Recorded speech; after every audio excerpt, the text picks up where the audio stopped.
पूछो तो बताएंगे कार्यक्रम में आपका हार्दिक स्वागत है। बहुत से सवाल हैं। अब समस्या सवालों में नहीं है, समस्या जवाबों को ढूंढने में ही है। आज फिर से एक बार ब्रदर एमडी जगन आए हैं, देखते हैं क्या जवाब मिलता है। Brother Jagan, welcome to the programme. धन्यवाद। ये कार्यक्रम चाहे किसी के लिए उपयोगी हो न हो, हमारे लिए तो जरूर है ही है। हम खुद इसमें से बहुत सी बातें सीख रहे हैं। हाँ, हम तो सीख रहे हैं और हमारे लिए इस कार्यक्रम को करते वक्त हमें भी कई ज्ञान मिल रहे हैं। प्रभु की महिमा हो। जी हाँ, आज हम जो कार्यक्रम में विषय को देखेंगे, देखिए हम बहुत सारी चीजें प्रभु से पूछते हैं, लेकिन प्रभु को एक निश्चित तरीके से ही उत्तर देना है, ऐसा एक पैकेजिंग फॉर्मेट में हमने प्रभु को रख दिया, ऐसा एक फील होता है। मैं ऐसा इसलिए पूछ रहा हूँ कि आज हम जिस कैरेक्टर को देखें वो एक ओल्ड टेस्टमेंट का एक बहुत बड़ा कैरेक्टर है। एलिजा का नाम ही एक बहुत बड़ा कैरेक्टर है, लेकिन उनकी जिंदगी में अलग अलग अप्स एंड डाउन्स हुआ है। बड़े बड़े कार्य कर रहे हैं, लेकिन पर्सनली भी कुछ अप्स एंड डाउन्स देख रहे हैं। मैं इस सब्जेक्ट के अंदर जाने से पहले एक प्रॉफिट, एक पादरी या फिर एक पास्टर, उसका मतलब है हम यही सोचते हैं कि उनके लिए सब कुछ अच्छा ही होगा, लेकिन उनकी ज़िंदगी में भी प्रभु के निकट वो जाते जाते बहुत से अप्स एंड डाउन्स है। तो इसका दृष्टिकोण क्या है? हम प्रभु के निकट जाते जाते ये सोचते हैं कि सब कुछ अच्छा ही हो जाएगा, लेकिन उनके निकट पहुंचते पहुंचते एक तरफ तो उनके निकट पहुंचते हैं और दूसरी तरफ इन सब का सामना भी करते हैं। तो आपकी ज़िंदगी कंपेयर करने से आप इसे किस दृष्टिकोण से देख रहे हैं? एक क्लैरिफिकेशन है, आपने जो कहा उसे देखकर हम आगे बढ़ेंगे।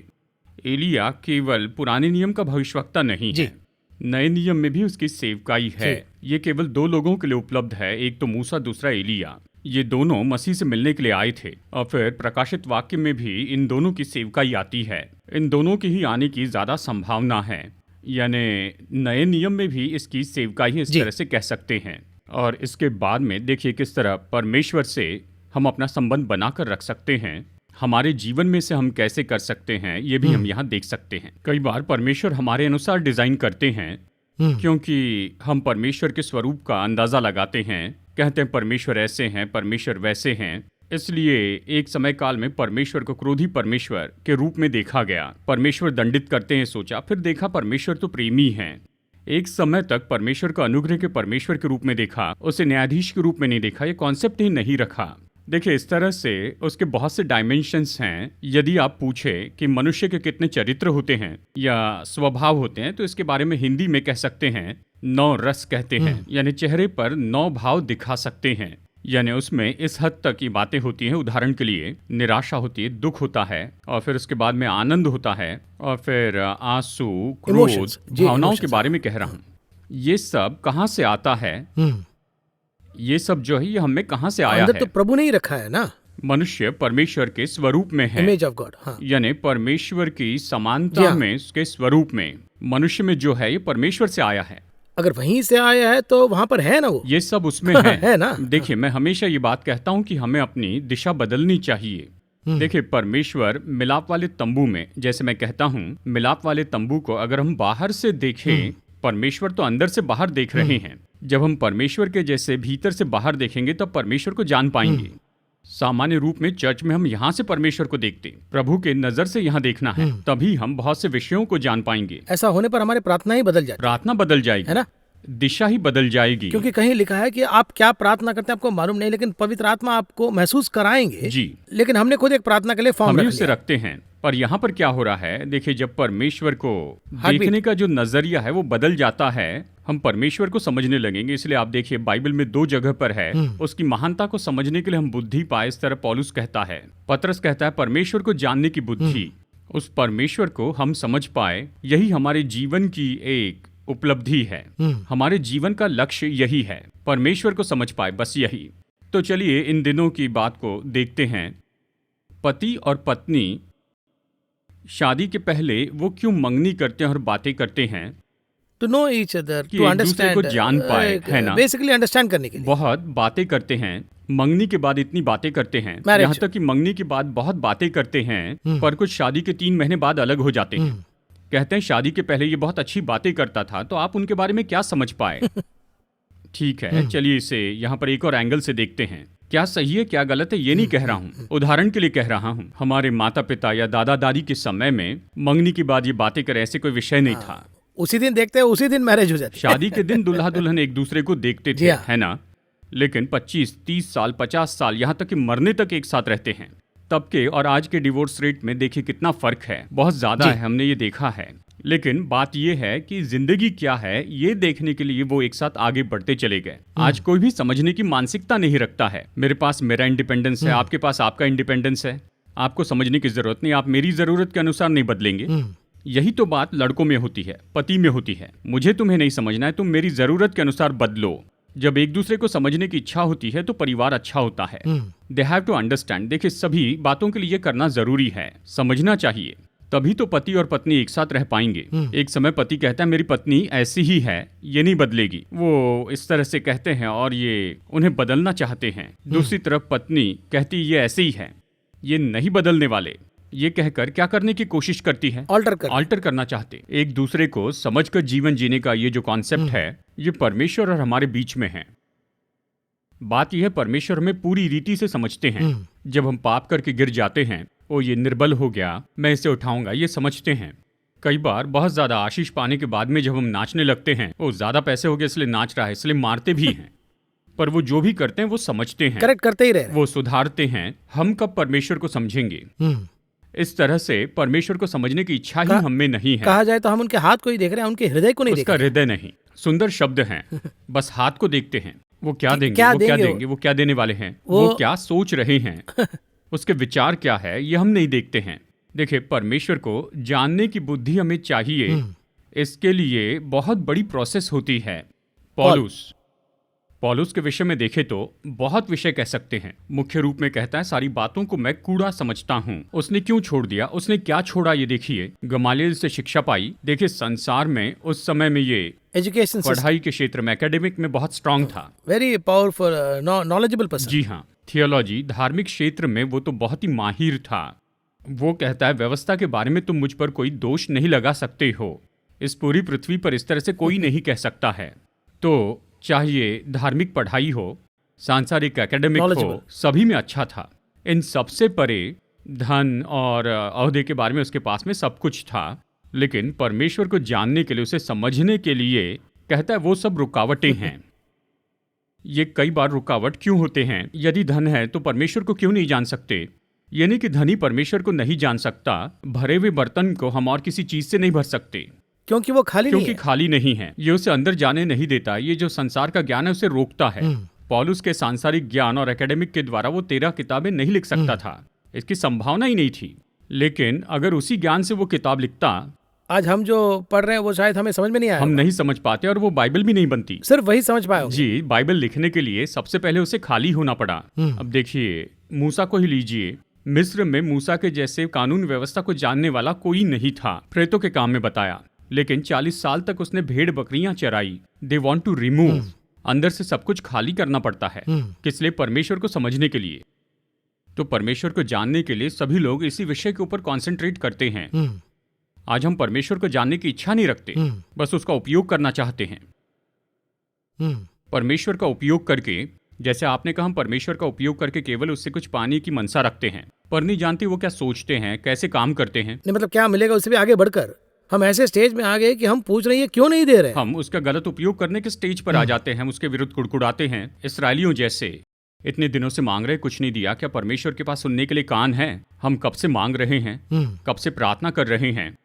वो कहाँ कुड़कुड़ा रहे थे, अलग अलग एंगल में कुड़कुड़ा रहे थे। यही हुआ। तो परमेश्वर को समझना है, उस स्टेज पर आना है। इसके बारे में कहे तो यहाँ पर जैसे आपने कहा एलिया का कॉन्सेप्ट है, ये बहुत ही बड़ा विषय है ना। वो परमेश्वर को किस तरह से ये एलिया सुनता है। सुनिए, एक घटना हुई, उसके बाद में एलिया के व्यक्तिगत जीवन के बारे में हम बात करेंगे। एक ही घटना, अध्याय 19, पहला राजा अध्याय 19, फर्स्ट किंग्स 19 में एक घटना हुई। ये जाकर एक गुफा में बैठ जाता है। वो वहां क्यों गया, किस लिए गया, इस बात को बाजू रखिए। चला गया। उसके जाने के बाद परमेश्वर पुकारते हैं, एलिया बाहर आओ। इस तरह से यह है पहला राजा अध्याय 19, यहाँ वचन 9 में, 9th जी। यहोवा का ये वचन उसके पास पहुंचा, हे एलिया तेरा यहाँ क्या काम। और वचन 11, उसने कहा निकलकर यहोवा के सम्मुख पर्वत पर खड़ा हो। बुलाया, बाहर आ। एलिया नहीं आया, आना नहीं चाहता था, वो गुफा में ही रहा। जानते हैं एलिया के लिए अंडरलाइन या टैग वाक्य क्या है? हर एक के लिए एक टैग है यहाँ पर। अश्विन आ रहे ये कहा तो गुड न्यूज टेलीविजन का एक टैग है कि आप आ रहे हैं, इस तरह ऐसे हर एक का टैग है। एलिया का टैग क्या है पूछे तो परमेश्वर के सामने खड़े रहने वाला व्यक्ति, यानी standing in the presence of God, जी हाँ सच है, परमेश्वर के इन फ्रंट ऑफ सम्मुख। गॉड। यहाँ पर देखिए पहला राजा की किताब और 17:1 में देखिए 17:1 है ना, इसे पढ़िए। And Elijah the Tishbite of the inhabitants of Gilead said to Ahab, As the Lord God of Israel lives, before whom I stand, there shall not be a dew nor rains these years except my word. जी क्या कहता है? परमेश्वर whom Jehovah I जिसके stand. सम्मुख में उपस्थित रहता हूँ। कितना कॉन्फिडेंस है यहाँ पर देखिए। इसका कॉन्फिडेंट देखिए, यहाँ आगे इसका टैग ही है कि मैं यहोवा के सम्मुख उपस्थित रहता हूँ। यही कहता है हर एकदम जगह clear पर, है। बहुत क्लियर है। एकदम clear। परमेश्वर ने इसे बुलाया, बाहर आओ मेरे सम्मुख खड़े रहो, लेकिन ये आता नहीं। वो भी गॉड ऑलमाइटी। जी ये घटना तो बिल्कुल उसके अपोजिट में उल्टी है। बुलाने पर तो आना चाहिए। मैं परमेश्वर के सामने खड़े रहता हूँ, हमेशा उपस्थित रहता हूँ। जब वो बुला रहे हैं तो नहीं जाता, तो फिर क्या हुआ है? कुछ यहाँ कुछ और ही चीज हो रहा यानी है। कुछ तो हुआ है, इसका जीवन बिल्कुल अपोजिट डायरेक्शन में जाने लगा। अगर कोई पूछे एलिया कौन है, वो परमेश्वर के सामने खड़े रहता है, वहां जाकर देखो। ऐसे कहाँ होगा ना, कहाँ खड़े रहता है? परमेश्वर के सामने। अब एलिया कहाँ है पता नहीं। परमेश्वर कहते हैं तुम बाहर आओ मेरे सम्मुख खड़े रहो, बुलाते हैं पर वो आता नहीं। इस तरह का भविष्यवक्ता और परमेश्वर के बीच का संबंध होना चाहिए। इस जगह पर हैरानी की बात है, परमेश्वर के बुलाने पर बाहर नहीं आया। 2 बार बुलाया, मेरे सामने आ कहा, दोनों बार नहीं आया। अब इन दोनों के बीच में एक घटना हुई। मैं इसे पढ़ता हूँ, पहला राजा अध्याय 19। यहाँ पर देखिए 11, निकलकर यहोवा के सम्मुख पर्वत पर खड़ा हो, और यहोवा पास से होकर चला। परमेश्वर उसके पास से होकर गए। यहोवा के सामने एक बड़ी प्रचंड आंधी से पहाड़ फटने और चट्टानें टूटने लगी, तो भी यहोवा उस आंधी में न था। फिर आंधी के बाद भूकंप हुआ, तो भी यहोवा उस भूकंप में न था।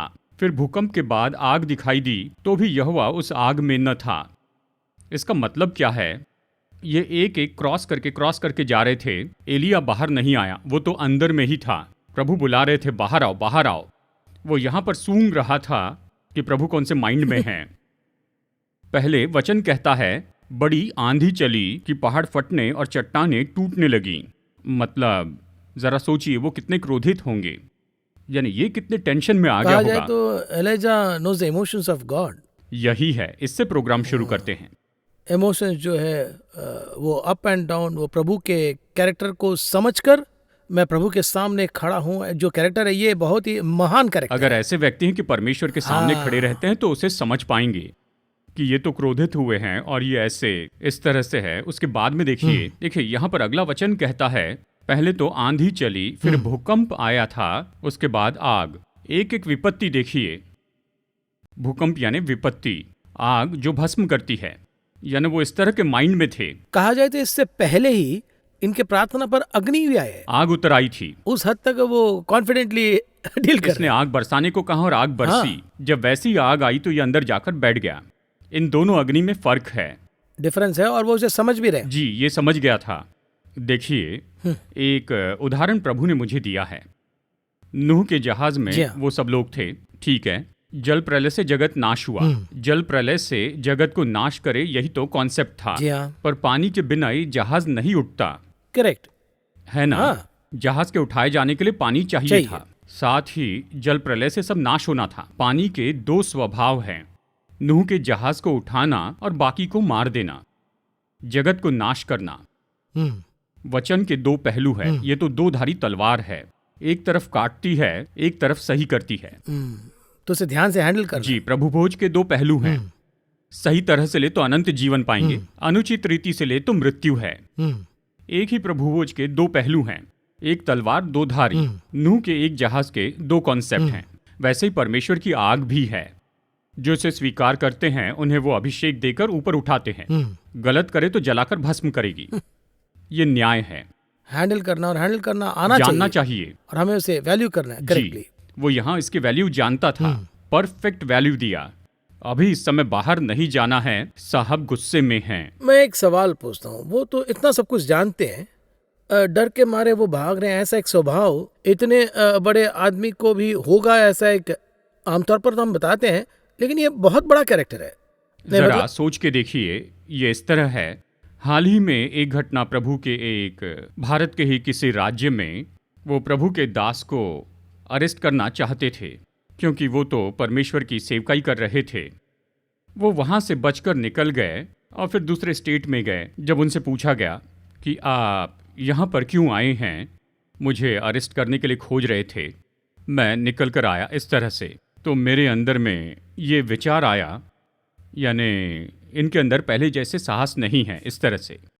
उन्होंने कहा, मैंने पूछा नहीं, लेकिन उन्होंने कहा मैं वहीं पर तो रहना चाहता था, वहाँ मेरी पत्नी है, बच्चा है, हमारा एक शिशु है, उन सबको देखकर मैं उन्हें यहाँ पर लाकर छोड़ना चाहता था। इस तरह से जो इस परिस्थिति से गया वही समझ पाएगा, सुनने वाला शायद न समझे। एडवाइस तो अच्छा रहता है। अच्छा बताएंगे।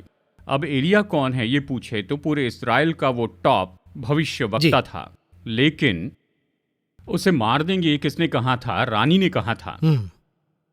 इस तरह की चुनौती हर भविष्यवक्ता के पास आती है। शमूएल को ही देखिए, इतना बड़ा भविष्यवक्ता शाऊल से डर गया था, मैं जाऊंगा तो शाऊल मुझे मार देगा। यहाँ तक कि यही शाऊल को अभिषेक किया था, कर रहे हैं, अनॉइंट किया, लेकिन वो खुद ही एक स्टेज में वो शाऊल से डर गया था।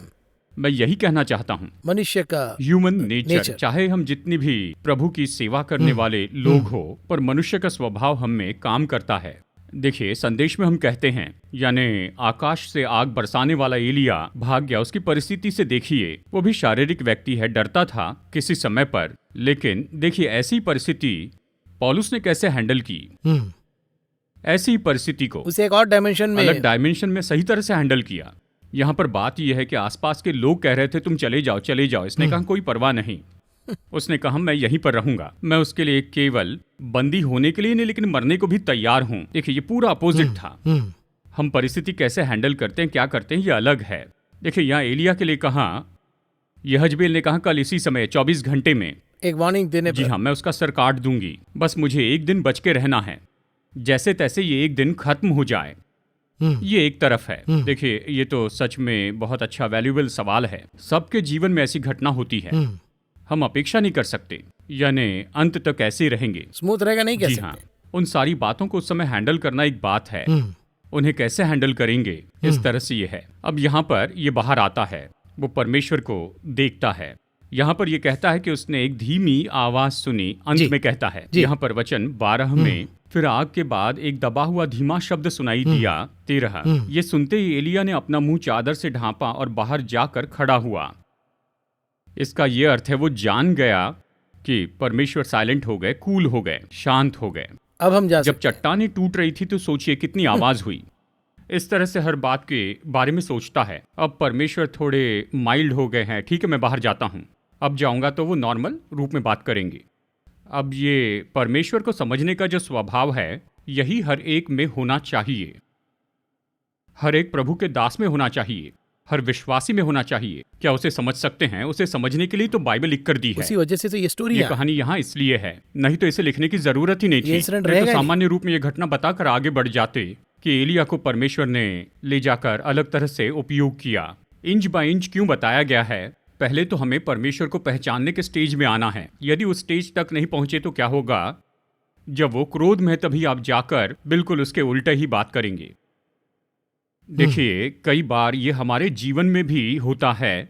जब बिजनेस के किसी मामले में हम गंभीर होते हैं या बिजनेस में समस्या होती है, जब इसके बारे में घर में बैठकर आप सोचते हैं, तो पत्नी ऐसे ही शांति से पूछती है कि आपको नारियल की चटनी चाहिए या केवल सांभर चलेगा। ऐसा होने पर आप आगे क्या कहेंगे? तुम जाओ, हम बाद में बात करते हैं, इस तरह से ना। पर वो दूसरी बार पूछे, टेंशन हो जाता है, टेंशन आएगा ना। मैं तो रोजमर्रा के जीवन से उदाहरण बता रहा हूँ। चलिए इसे यहीं पर छोड़ देते हैं। पत्नी सुबह बच्चों को स्कूल में भेजने के लिए बहुत भागदौड़ में होती है, वो यहाँ वहाँ भागदौड़ करती है। अगर उस समय जाकर आप कहेंगे आधा कप कॉफी देना, तो वो कहेगी इन्हें भेजने के बाद कॉफी बना दूंगी। क्या घर में मेरा सम्मान नहीं है? मांगने पर भी मुझे कॉफी नहीं मिली तो गुस्सा तो आएगा ही। सिचुएशन जाने बिना ही अगर हम मांगे, कई बार सिचुएशन जाने बिना हम परमेश्वर के पास जाकर मांगते हैं, वो भी एक ही टाइप से पूछ रहे हैं। बस उसी तरह से प्रभु मेरे साथ क्या कर रहे हैं, कैसे मूव कर रहे हैं। मैंने शायद कुछ ऐसे काम किए जिससे वो क्रोधित हो गए हैं, या मैंने ऐसे कुछ काम किए जिससे वो प्रसन्न हुए हैं। अब मैं किस तरह परमेश्वर के पास जाऊं, किस एंगल से बात करूं जिन चीजों की मुझे जरूरत नहीं क्या मैं प्रभु से वो मांगू, वो उसे देना पसंद नहीं करेंगे। देखिए, इस घटना को यहाँ पर हम वचन से समझते हैं, हम इसे पढ़कर इस तरह समझते हैं। अब मुझे आप ये बताइए, आइए उत्पत्ति 15 हम निकालते हैं। इसे पढ़ने पर हम देखते हैं परमेश्वर ने एक काम बताया था। उत्पत्ति 15 में यहाँ 1, 2 और 3, ठीक है, यहाँ अब्राहम, हाँ अब्राहम बात कर रहा था परमेश्वर से 15, 1, 2, 3 में। यहाँ पर किस विषय में कहा है, पहले वचन को यहाँ विवरण से बताता हूँ। इन बातों के पश्चात यहोवा का ये वचन दर्शन में अब्राम के पास पहुंचा। यानी किन बातों के पश्चात, अध्याय 14 में यहाँ सदोम के राजा के बारे में बताया गया। यानी उसने 5 राजाओं को हरा दिया, वो सब भाग गए। देखिए उस समय उसकी उम्र लगभग 80 साल की थी। तो देखिए ये सब जब हो रहा था तो वो ये सोच रहा था, मैंने 5 राजाओं को हरा दिया और जब वो फिर आएंगे, यानी उनको हराने के बाद में वो फिर से आक्रमण करेंगे। इन बातों के पश्चात परमेश्वर ने अब्राहम से कहा, मत डर। यही कहा, अब्राहम तू मत डर, तेरी ढाल और तेरा अत्यंत बड़ा प्रतिफल मैं हूँ। आई एम द शील्ड, मैं हूँ, डोंट वरी, मैं देख लूंगा। तो वो यहाँ किस लिए आए थे? टू एनकरेज हिम, कि उसे तसल्ली दे, एनकरेज करके कहे कि तू सुरक्षित है, मैं सब देख लूंगा, इस तरह से है ना। लेकिन अगले वचन में देखिए क्या कहता है। And Abraham said, Lord God, what will you give me seeing I go childless?